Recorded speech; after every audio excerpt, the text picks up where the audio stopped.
आँखों में काजल की धार करो रे, शेरों वाली माँ का श्रृंगार करो रे, कि आँखों में काजल की धार करो रे, शेरों वाली माँ का श्रृंगार करो रे। और बात ऐसी है कि एक छोटा बच्चा भी माँ से जब बहुत प्यार करता है और माँ जब सज धज के तैयार होती है तो माँ को कहता है कि माँ बड़ी सुंदर लग रही हो। बस यही बात हम आज माँ को कहेंगे कि माँ तुम बड़ी सुंदर लग रही हो। बोलिए सच्चे दरबार की हो लग जाए ना। नहीं, आप लोग वहां से आइए ना। टिंग टडन टन टन टन।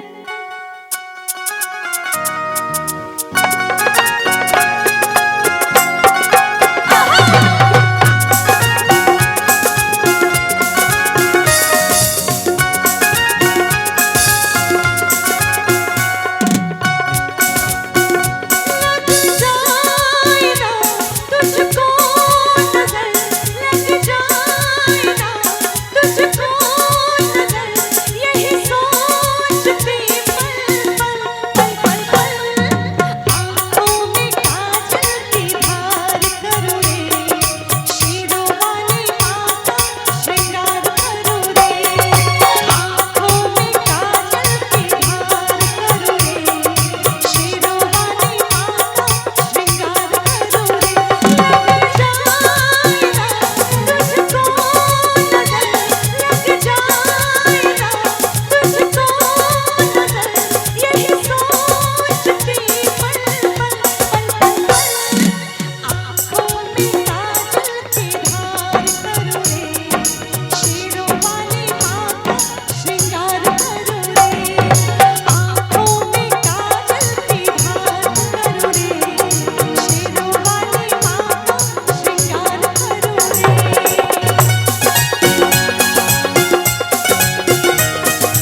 वाह